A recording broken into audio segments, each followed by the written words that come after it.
सबसे पहले तो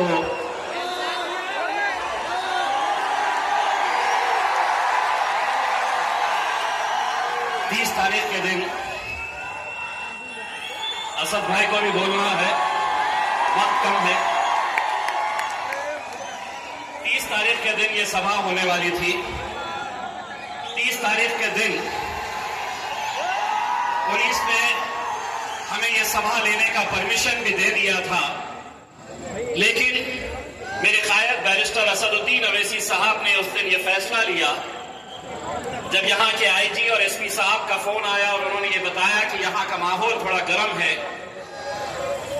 तब हम तो आना चाहते थे, लेकिन कायद बैरिस्टर असदुद्दीन अवैसी साहब ने ये कहा कि हमें अहमदनगर के अंदर अमन चाहिए, हम कोई गड़बड़ी नहीं चाहते हैं, हम किसी को कोई तकलीफ देना नहीं चाहते हैं।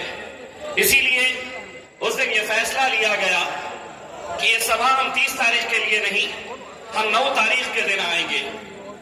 अब मैं पुलिस डिपार्टमेंट जरा सुन लिए,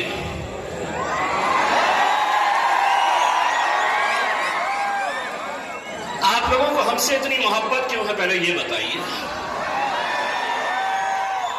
सारे पुलिस डिपार्टमेंट से हम ये सवाल करते हैं, क्या वजह है कि जब भी हम आते हैं तो हमारे हाथ में 3-3 पेज का एक लव लेटर दे दिया जाता है। अभी गेस्ट हाउस के अंदर एंटर हुए नहीं कि पुलिस अधिकारी अंदर आ रहे, असद भाई समझ गए मोहब्बत का पैगाम लेकर आए हैं करके, और उस पैगाम के अंदर ये लिखा होता है कि आपने ये बोलना, ये नहीं बोलना, ऐसा करना, वैसा नहीं करना। तो अब इसी पुलिस डिपार्टमेंट को मैं ये कहना चाहता हूं, आपकी जैसी मर्जी है उस हिसाब से आज का ये जलसा हुआ है।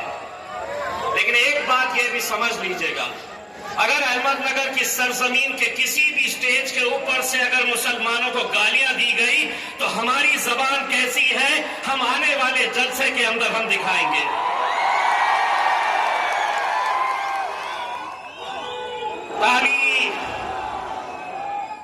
ताली एक हाथ से नहीं बजेगी। कानून और नियम सिर्फ मजलिस के लिए रह नहीं सकते हैं।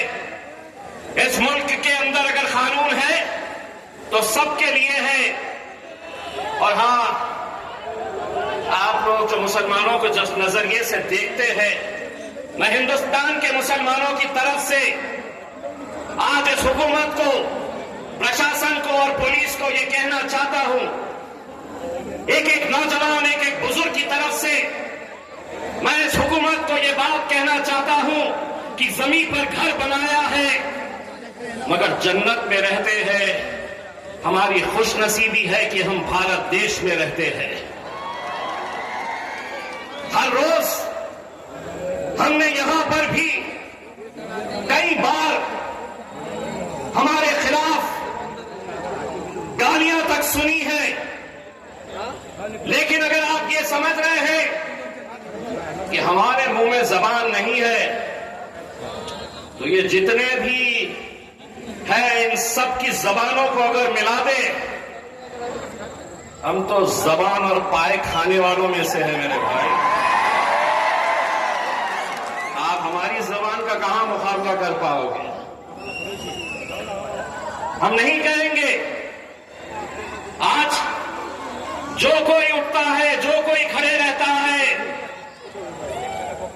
बस एक ही, जैसा हमारे मेंबर साहब ने बताया, एक नया फैशन आ गया है कि अगर मुझे सियासत करनी है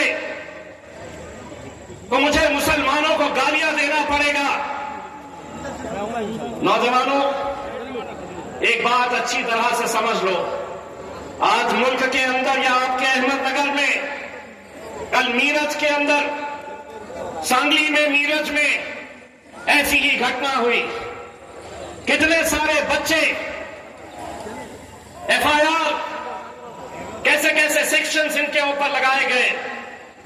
हमने कभी किसी मजहब का, किसी धर्म का हमने विरोध नहीं किया, अगर मैं ये कह रहा हूं कि मैं अपने नबी करीम सल्लल्लाहु अलैहि वसल्लम से मोहब्बत करता हूं, तो तुम्हें इख्तियार है कि तुम अपने देवी देवताओं से मोहब्बत करो, हमें कोई एतराज नहीं है। लेकिन हम ये भी ना कहें तो कैसे होगा? बहुत सारे लोगों ने आपको बताया है कि राज्य के अंदर कैसे कैसे लोग खड़े हो गए हैं अपनी एक नई इमेज तैयार करने के लिए। पहले हर रोज एक छोटा सा चिंटू, छोटा सा, वो बोलता था, अब आपके शहर में एक चिकनी चमेली आई हुई है।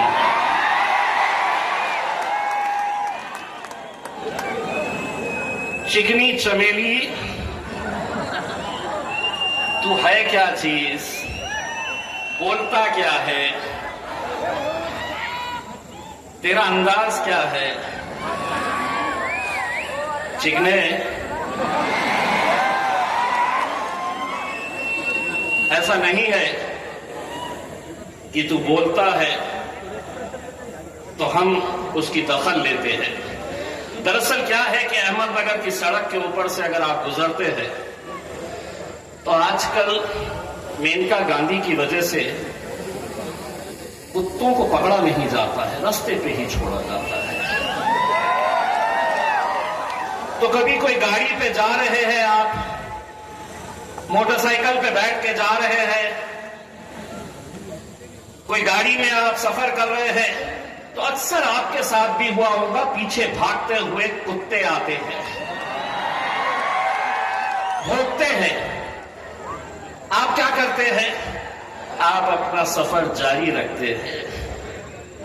वो पुलिस वाले साहब मेरा रिकॉर्डिंग कर रहे, मैंने नाम लिया ही नहीं किसी का मेरे भाई, लेकिन जिसको समझना था कि गाड़ी पे सफर कौन कर रहा है और पीछे कौन सा कुत्ता दौड़ रहा है, यह अहमदनगर की आवाम अच्छी तरह से जानती है। और मुझे मालूम है तुम क्या समझ रहे हो कि ये जलसा सिर्फ तुम ही लोग देख रहे हैं।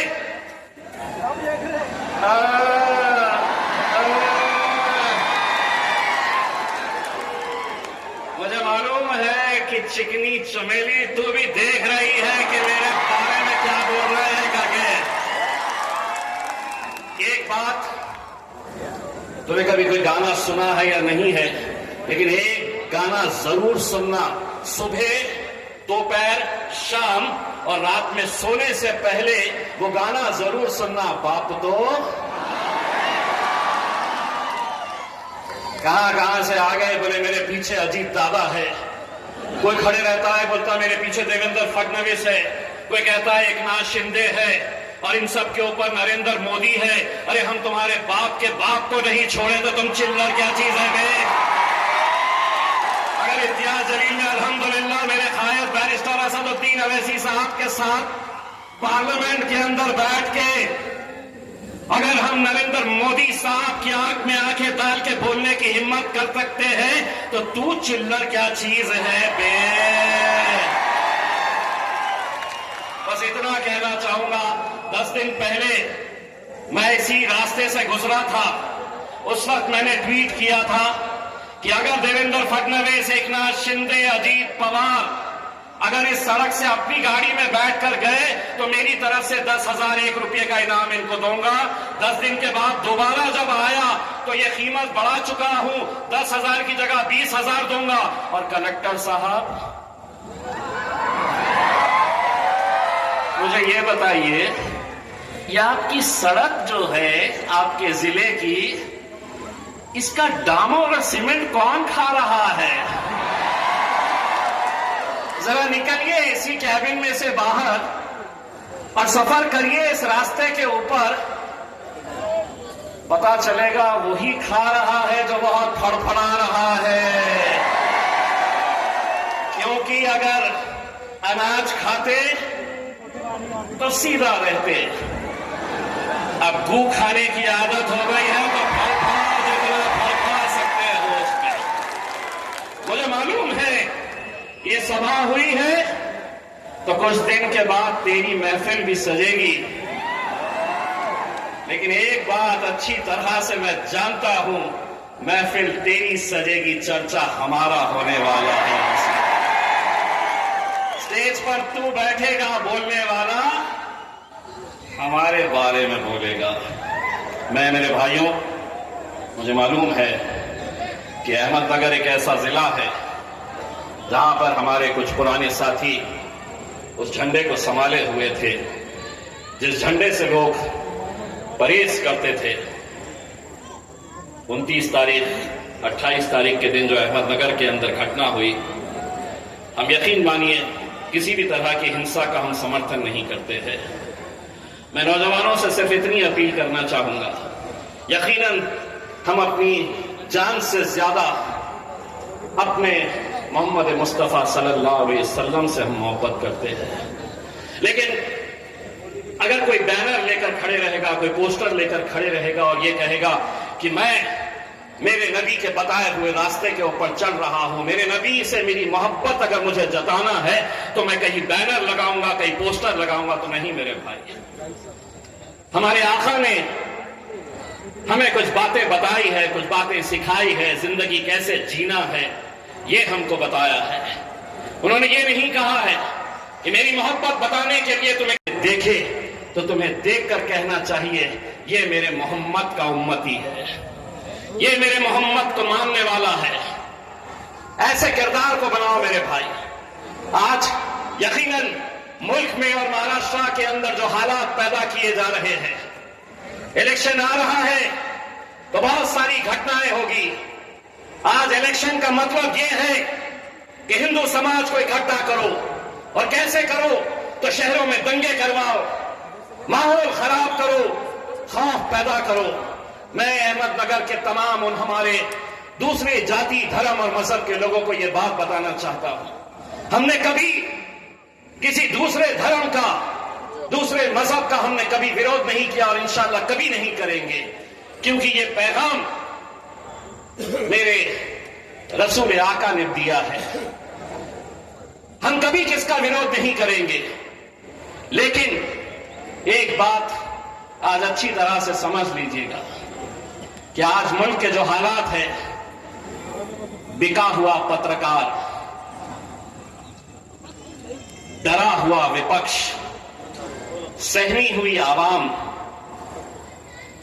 और कानून की धज्जियां उड़ाती प्रशासन और पुलिस, ये लोकतंत्र के लिए बहुत घातक है, ये डेमोक्रेसी के लिए बहुत घातक है। एक बात आप समझ लीजिएगा, बार बार यही कहा जाता है कि तुम यहां पे नहीं रह सकते हैं। मुल्क जब आजाद हुआ मेरे भाई, तो हमारे पुरखों से पूछा गया था कि तुम यहां रहना चाहेंगे या पाकिस्तान जाना चाहेंगे। हमारे बुजुर्गों ने कहा था कि इस मिट्टी में हम पैदा हुए हैं, इंशाअल्लाह इसी मिट्टी के अंदर हम दफन हो गए, हम कहीं नहीं जाने वाले हैं, यही रहेंगे। जमहूरियत ने हमें जो इख्तियार दिया है, उस इख्तियार का इस्तेमाल करते हुए हम यकीनन जद्दोजहद करते रहेंगे। मुश्किलात आएगी, तकलीफें आएगी, परेशानियां आएगी, लेकिन हिम्मत मत हारना मेरे भाइयों। आज ये जन सैलाब जब मैं देख रहा हूं तो मुझे इतना यकीन है कि जो बैरिस्टर असदुद्दीन अवैसी साहब बिहार की सड़कों के ऊपर सुबह से लेकर रात तक एक एक चप्पा घूम रहे हैं, वो किस लिए? हमारी अपनी क़यादत खड़े करने के लिए।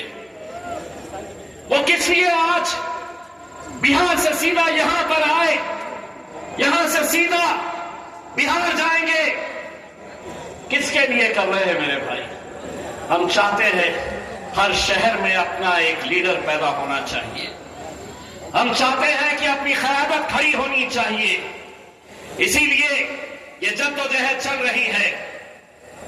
बहुत सारे लोग अलग अलग बातें मजलिस के बारे में करते हैं कि ये फलां आने से किसी को फायदा पहुंचेगा, बीजेपी को फायदा पहुंचेगा। एक बात अच्छी तरह से समझ लो, इम्तियाज जलील अगर एमएलए बना औरंगाबाद से, इम्तियाज जलील अगर मेंबर ऑफ पार्लियामेंट बना औरंगाबाद से, तो वही भारतीय जनता पार्टी को, शिवसेना को पछाड़ के अल्हम्दुलिल्लाह हम वहां पर गए थे, उन्हीं को पछाड़ कर। लेकिन हमारे ही अपने खेमे में कुछ ऐसे लोग हैं जो अलग अलग चौखटों के ऊपर सिर्फ एक ओहदे के लिए, वो ठेके के लिए, कभी अजीत पवार के पैरों में पड़े हैं, तो कभी देवेंद्र फडणवीस, शरद पवार, अजीत पवार के।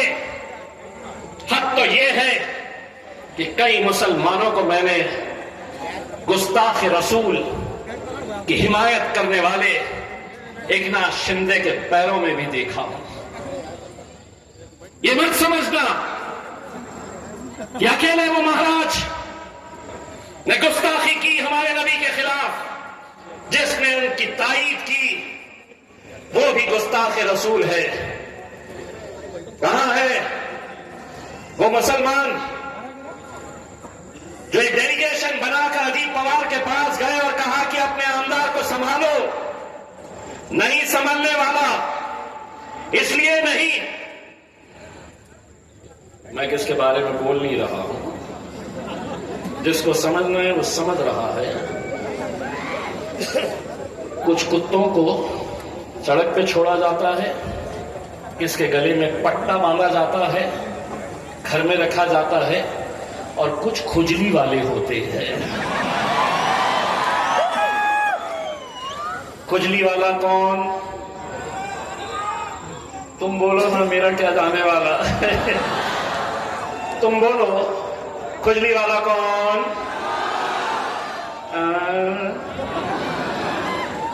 अब पुलिस वाले साहब लेके बैठे हैं, इम्तियाज जलील साहब कुछ बोलेंगे, खुजली वाला कल जाएगा, मीडिया वाले चलाएंगे, इम्तियाज जलील ने उसको खुजली वाला बोला, मैंने नहीं बोला, लेकिन तुम भी समझ गए तो बराबर चला देना जिसको चलाने का है। बड़े इंतजार में रहते हैं, क्या बोलने वाले हैं, कल का दिन कैसे चलाना है, जो चलाना है चलाओ। हम इशारों में भी बात करने लग गए हैं अपनी आवाम से। टाए टाए टोए टोए टोए टोए टोए, समझ जाते हैं लोग क्या बोल रहा है करके। पुलिस वाले परेशान हो जाते, बस ये बताओ ये टोए टोए टोए टोए टोए टोए है क्या करके। कुछ नहीं है, लेकिन समझ गए जिसको भी जो समझना है। मैं इस मौके के ऊपर हमारे नए मजलिस में शामिल हुए नौजवान साथियों का खैर मकदम करता हूं, और मैं समद भाई के साथ जितने भी लोग और शामिल हुए हैं उनको एक बात कहना चाहता हूं। अभी तक ऐरे गैरों के साथ आप लगे हुए थे, आज के बाद आप शेर की सवारी करने वाले हैं। मजलिस क्या है, मजलिस की दीवानगी क्या है, मुझे अभी हमारे भाई साहब ये बता रहे थे कि यहां तो छोड़ो, अहमदनगर के अंदर इतनी बड़ी सभा किसी की नहीं हुई है। ये जो आते हैं ना, जितने भी बड़े बड़े नेता, उनको गाड़ी भेजना पड़ता है। कई तो ऐसे रहते हैं कि खाने का इंतजाम करना पड़ता है, किसी को पैसे देकर लाना पड़ता है। अल्हम्दुलिल्लाह ये सिर्फ एक आवाज के ऊपर आती है, एक आवाज लगती है कि तेरा मेरा रिश्ता क्या, तेरा मेरा रिश्ता क्या।